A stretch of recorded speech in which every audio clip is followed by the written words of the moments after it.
अदृश्य शक्तियों को नमन, संसार के मालिक को भी नमन और आप सभी श्रोताओं को नमन, क्योंकि आप भी उसी मालिक के तो अंश हैं। आपसे अनुरोध है, आप सभी ओर से ध्यान हटाकर हमारी ओर ध्यान केंद्रित करें। ध्यान लगाकर सुनें। 3 बातों के बारे में जान रहे हैं, एक स्वयं के बारे में, एक संसार के मालिक के बारे में और तीसरे मालिक के द्वारा बनाए गए सुंदर और विचित्र संसार के बारे में। आपने ये तो सुना ही होगा, तेरी माया का न पाया कोई पार, की माया तेरी तू ही जाने, तेरी माया का न पाया कोई पार, की माया तेरी तू ही जाने, की माया तेरी तू ही जाने। सब तो ये जानते ही है ना। पिछली चर्चा में जो भाग संख्या 1 में आपने सुना, सब कुछ विधाता के हाथ में है, हम कुछ भी नहीं कर सकते हैं। आज 3 बातों के बारे में जानने की चर्चा करेंगे। संसार में आप किसी भी चीज के बारे में जानने की इच्छा करेंगे तो प्रथम 3 बातों को पाएंगे।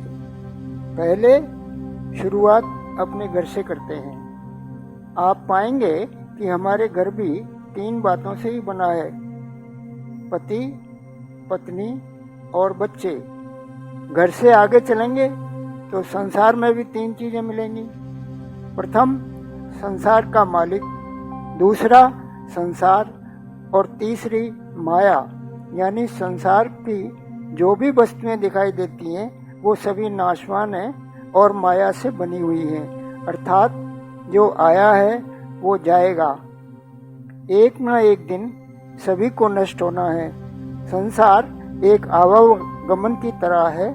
संसार की सभी वस्तुएं नष्ट होती हैं और पुनः आ जाती हैं। जैसे एक सुंदर फूल के पौधे को देखेंगे तो पहले छोटा पौधा बना, फिर बड़ा सुंदर फूल बनकर खुशबूदार पेड़ बन गया और फूलों से हरा भरा और सुंदर लगने लगा, और कुछ समय पश्चात वही फूल जमीन पर गिरकर बिखर गए और पेड़ सूखकर नष्ट हो गया।